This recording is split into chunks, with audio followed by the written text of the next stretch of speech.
thank you for checking out my channel. Thank you for clicking on this video. This video is part of the series of videos I post to try to help people out when it comes to aptitude tests like the civil service exam, UPCAT, LAE, NMAT, and all of those things. And today we're going to talk about language.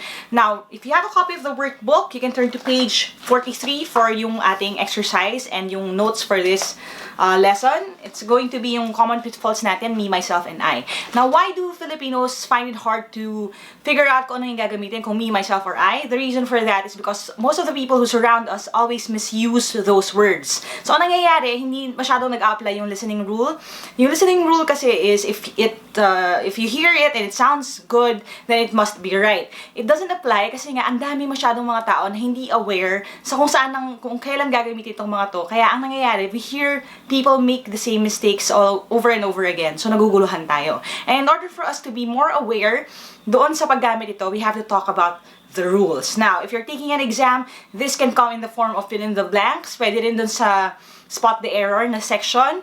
So, very important na alam niyo kung ang gagamitin ba ay me, myself, or I. Kasi hindi sila interchangeable. And in order for me to explain that better, I'm going to switch over to my PC so I can show you what the rules are. Alright? So, I'll see you in a bit. Alright, let's talk about me, myself, and I. Now, the first thing we're going to talk about is the word I. When you talk about the word I, anong ibig sabihin niya? I is used kapag ikaw ang tigagawa sa sentence. Ibig sabihin nun, ikaw ang gumagawa ng action, ikaw ang pinag-uusapan.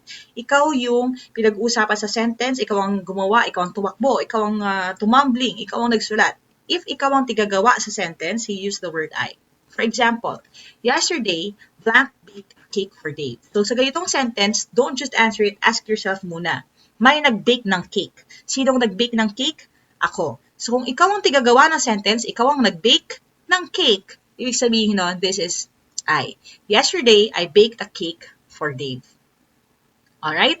Now, bakit siya nagiging tricky? Kasi sometimes people don't know that concept right away. Next word we're going to talk about is the word me. Ang me, ginagamit naman siya kung ikaw ang tigatanggap sa sentence. So, sa sentence na ito, yesterday, Dave baked a cake for blank.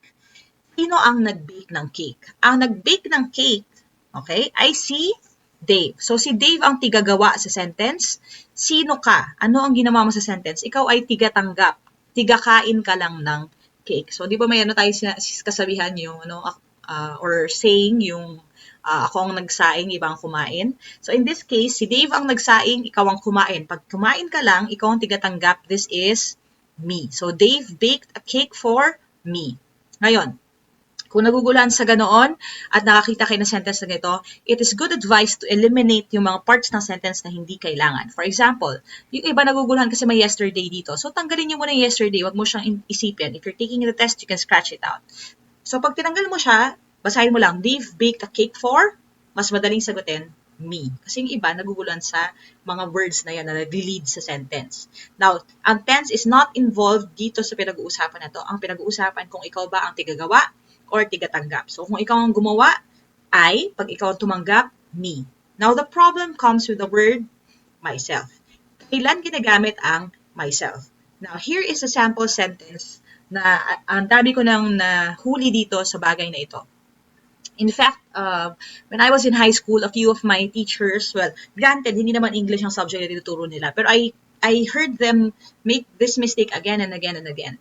Okay? And traveling all over the country rin, na-confirm ko na yan na maraming people ang nagugulan kung kailan na gagamitin ng myself. When I tell them to fill in the blank dito sa sentence na to, Dave baked a cake for Abby, Jana, and blank. Some people answer I, some people answer me, some people answer myself. So, sino ba talaga ang tama sa kanila? Okay? Ngayon, meron akong teacher before who even told me na you use myself kapag daw maraming tao. So, ibig sabihin, in this example, Abby, so isang tao, pangalawang tao si Jana, and ikaw yung pangatlong tao. Pag marami daw tao, you use myself. Now, that is wrong. Okay? You don't use myself for multiple na mga pangalan or mga tao. You only use myself when you are both the subject and the object of the sentence. Ano ibig sabihin nun? Ikaw na ang tigagawa, ikaw ba ang tigakain. So, kung ikaw ang gumawa ng cake at ikaw rin ang kumain, para rin sa'yo yung cake, then you use the word myself. You only use the word myself if there is an I in the sentence. So, if you have the workbook, bilugan mo yan, myself and I. Gagamitin mo lang yung I, if may, yung myself, if may nauuna ng I sa sentence. So in this sentence, dahil wala namang I na nauuna, at in fact, tigatanggap ka lang din ng cake, this is still me. Now, another piece of advice na very valuable is this. If naguguluhan dyan, tanggalin ang hindi kailangan. You can scratch out the names of the other people na nandun sa sentence. And if you notice, this sentence looks exactly like my earlier sentence. Pag binura mo yung mga pangalan na yan, hindi ka maguguluhan. Basahin mo na lang na Dave baked a cake for me. So regardless of kung meron kang mga kasama na ibang tao, burahin mo yan sila, iwan mo yung blank lang talaga. And pagdating niya sa exam, do that. Okay? Now, I'm going to give you another example here. Sabi naman, I baked a cake for blank. So what do you do?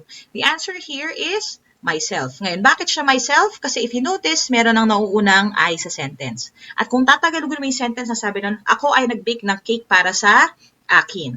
Or kahit na walang for, I baked a cake myself. Kasi ako mismo ang nag-bake ng cake. Pag may nauuna ng I, you can use myself after. Okay? Now, if you have a copy of the workbook and solve these with me, I'm going to give you time. Hit pause now. All right, let's answer it together. Blank prepared the handouts for this class, blank. The answer here is, I prepared the handouts for this class myself. Bakit? Kasi sinong nag-prepare? Sinong gumawa ng action? Okay, dahil ikaw ang tigagawa ng action, I. At dahil may nauuna ng I, myself, kasi ang ibig sabihin mo is ako ang nag-prepare ng handouts ng klase na ito, myself, or ako mismo ang gumawa ng handouts para sa klase na ito. In this next sentence, Abby took Jana and blank to the theater. Again, kung makakatulong, burahin muna natin si Jana. Abby took blank to the theater. So the answer here is me. Bakit? Sino ang nag-take sa theater? Sino ang nagdala? It was Abby who made the action. Tigatanggap ka lang, nilibre ka lang, girl. So hindi ka pwedeng I, me lang. Okay? In this next sentence naman, Jana and blank took Abby to the movies. So, anong gagawin natin? Unang tanong, again, pwede natin burahin si Jana, pwede natin siyang burahin. Blank took Abby to the movies. The answer is I. Bakit? Kasi sino ang nag-take kay Abby to the movies? Sino ang nanlibre? Ikaw. If ikaw ang nanlibre, ikaw ang gumastos, you have the right to use I. Pero kung nilibre ka lang, me. Okay? So, don't forget that. Now, sa exam sometimes, ganito yung format ng possible na lumabas na question. I'm going to ask you again to try it out for yourself. So, hit pause now. Alright, let's see if you got it right. So, again, if you need to eliminate yung mga ibang parts ng sentence, go ahead and do that. Sabi, the green arrow, the flash, and blank work together to bring Malcolm down. So, again, may mga extra dito. May mga taong umi-extra. So, pwede natin sila tanggalin. Okay? So, syempre, hindi na makaka-work together kung mag-isa ka lang. So, pwede natin tanggalin yung together. Ngayon, blank work to bring Malcolm down. The answer here is I. I work to bring Malcolm down. Kasi sinong nagpabagsak kay Malcolm? Ikaw. So, kung ikaw ang tigagawa, the answer is I. If you answered I, then you're correct. If you answered anything else, make sure that you watch this video again kung hindi nyo pa siya nakuha and try to understand that concept. Because, believe me when I say, this is very valuable regardless kung anong klase ng exam ay iti-take ninyo. Kahit sa mga exam, para makapasok sa trabaho, these are the same questions that you will encounter then. Alright? Sige. So, keep practicing. If you have a copy of the workbook, so sagutin ang exercise na nandoon. Alright, I hope you learned something today. If you did, click thumbs up. Make sure that you share this video with your friends, lalo na kung mag-exam din sila. And if you want to get a copy of the reviewer, or if you want to reach out to me directly and also find out if merong mga upcoming review events, you can go to www.facebook.com/Team Lyqa. There is an upcoming event itong Saturday sa UPCAT. It's a free UPCAT review session.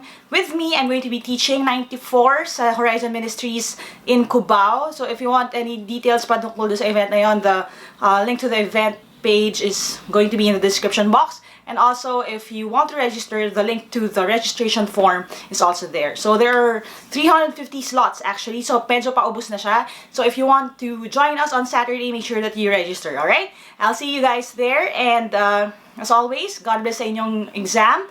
At adja, kaya niyo yan. I'll see you in my next video. Bye for now.